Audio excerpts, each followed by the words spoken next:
Justice Souter has the opinion to announce in KP permanent makeup. This case comes to us on writ of certiorari to the United States Court of Appeals for the Ninth Circuit. The Trademark Act of 1946, also known as the Lanham Act, requires the holder of a registered mark to show that another's use of an imitation of its mark is likely to cause confusion or to cause mistake or to deceive in order to prevail in an infringement action. The defendant in such an action has an affirmative defense of fair use if it can show that its use of the term is a use otherwise than as a mark of a term which is descriptive of and used fairly and in good faith only to describe the defendant's goods. Petitioner KP Permanent Makeup and respondent Lasting Impressions both sell permanent makeup, which is a mixture of pigment and liquid to be injected under the skin for cosmetic or medical purposes. Lasting and its licensee alleged in the district court that KP infringed Lasting's registered incontestable trademark in the term microcolors by using a version of the term in KP's advertising brochures.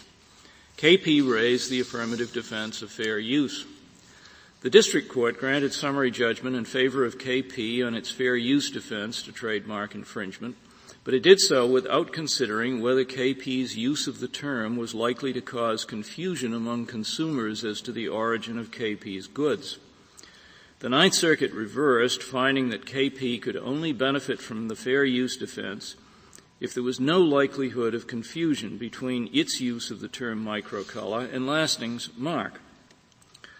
In an opinion filed today with the clerk of the court, we vacate the judgment and hold that the defendant to an infringement action has no need to show that confusion is unlikely in order to make out the affirmative defense of fair use.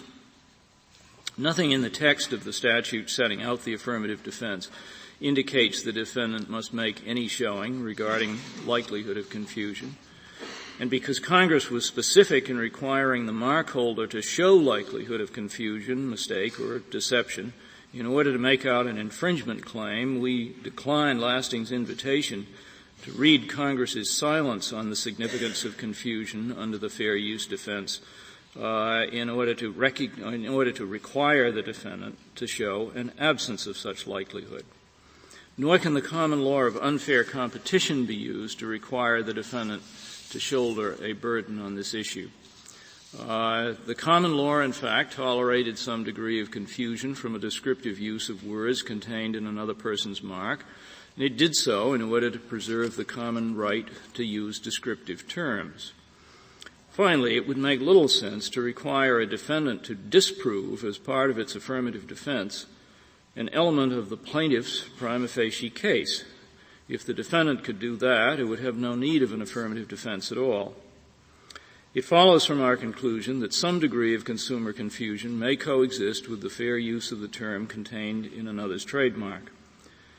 But our holding does not foreclose the possibility that the extent of likely consumer confusion may be relevant in assessing whether a defendant's use is objectively fair. We leave such questions for another day. The opinion is unanimous almost. Justice Scalia does not join in footnotes 4 and 5, and Justice Breyer does not join footnote 6. Mr. Clerk, the Court will now entertain motions for admission to the bar of the Court.